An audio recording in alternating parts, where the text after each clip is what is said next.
Hello all, back again for video number 3, and in this next section we're going to talk about emotional labor.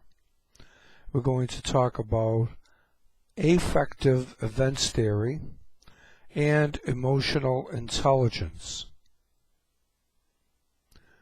Okay, emotional labor. All right. Emotional labor, if you go to your PowerPoint 415, jobs require emotional labor. Why? Because an employee's expression of organizationally desired emotions during interpersonal transactions at work are considered to be the following. 1. The concept of emotional labor emerges from studies of service jobs. 2. Emotional labor is relevant to almost every job. And 3. The true challenge arises when employees have to project one emotion while feeling another. The disparity is emotional dissonance, and it can have a very heavy toll on a person. Bottled up feelings of frustration, anger, and resentment can eventually lead to emotional exhaustion and burnout. It's from the increased importance of emotional labor as a key component of effective job performance when we have come to understand the relevance of emotion without the field of organizational behavior. So go to PowerPoint 416. It can help you. When can emotional dissonance help you understand your emotions? It can help you on the job, especially if you separate emotions into feeling of felt or displayed emotions. What does that mean? Felt emotions are an individual's actual emotions. In contrast, displayed emotions are those that the organization requires workers to show and considers appropriate in a given job. They're not innate, they're not inside, they're not learned. Effective managers have learned to be serious when giving an employee a negative performance evaluation and to hide their anger when they are passed over for a promotion. A salesperson who hasn't learned to smile and appears friendly despite his or her true feelings at the moment typically is not going to last long on the job. Why? How we experience an emotion isn't always the same as how we show it. So how we experience and how we show it, the farther they are apart, the more dissonance that there is. So if you display fake emotions, you know when they say smile and you do this with your teeth, okay, that requires us to suppress our real ones. So we do something that's called surface acting. And that's hiding your inner feelings and foregoing emotional expressions in response to displayed rules. A worker who smiles at a customer even when he doesn't feel like it is like he wants to is surface acting. Surface acting deals with displayed emotions, and deep acting deals with felt emotions.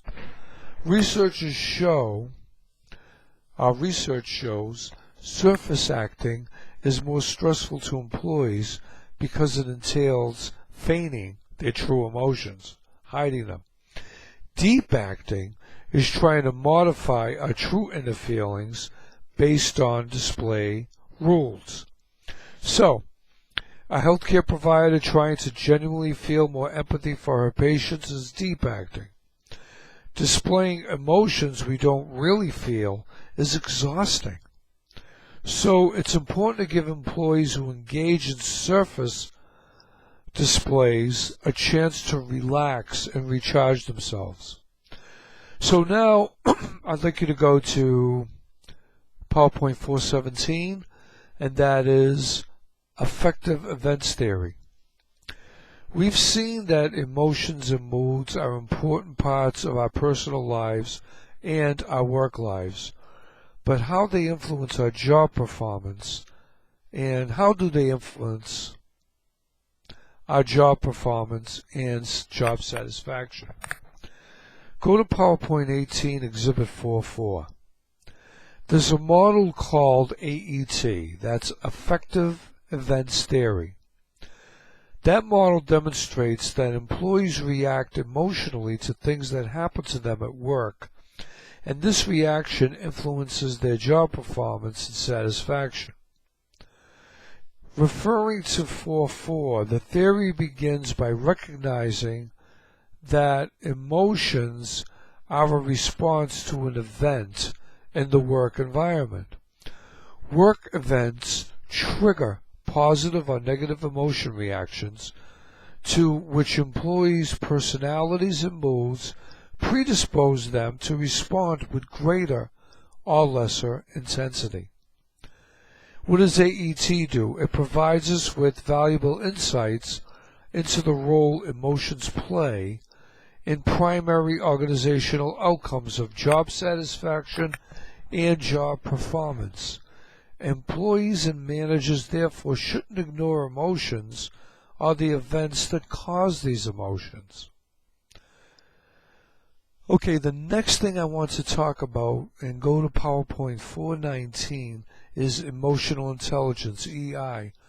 You know, there's been a lot of talk about emotional intelligence, and people who know their own emotions and are good at reading others' emotions may be more effective in their jobs.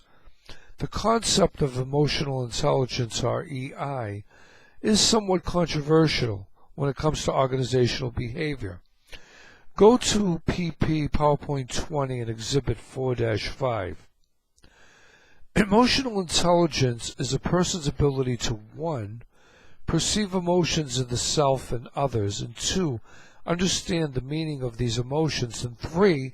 Regulate one's emotions accordingly in a cascading model. Exhibit 4.5 will show you that self-aware people tend to be good at reading emotional cues. They pick up kind of on almost like a sixth sense of what other people are thinking. If you have high emotional intelligence, it kind of means that you are moderately associated with high job performance. So, what's the case for EI? Supporters of the concept of EI present the following arguments. Look at PowerPoint 421. The first thing they talk about is intuitive appeal. It seems apparent that it would be a positive thing to have street smarts and social intelligence. But the ability to detect emotions in others, controlling your own emotions, and handling social interactions well seems obvious as a way to business success.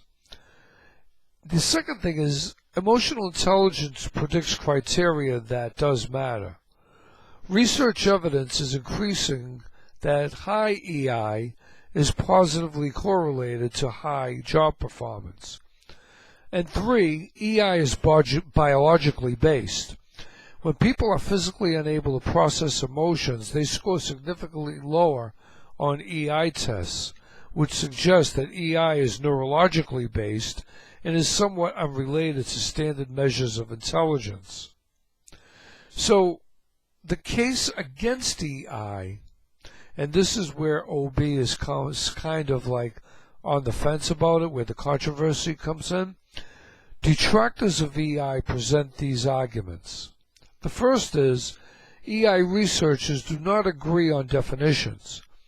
The research definition of emotional intelligence is too broad and varied to be helpful.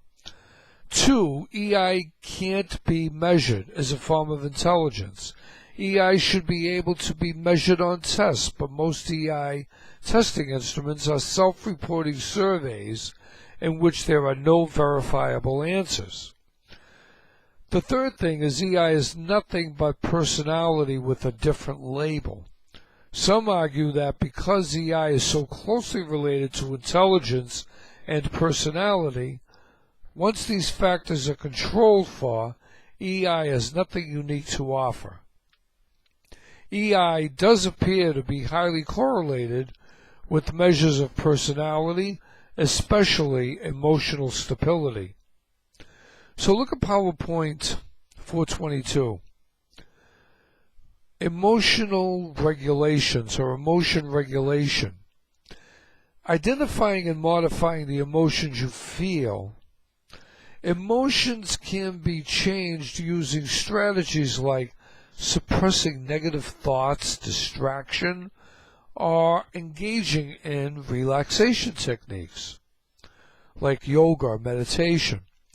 The second thing is, however, the effort to change emotions is exhausting, and it could actually result in stronger emotions. So you have the arguments for and against. So as time goes on, we could probably fathom, the validity of emotional intelligence. Personally, I think it does have a big validity. I think people with high EI that are on cue and can pick up on others and have the ability to see the bigger picture are individuals who run companies or departments or are able to get into the psyche of others and have a really good way of planning rather than just reacting on stimulus. But then again, there are arguments both ways.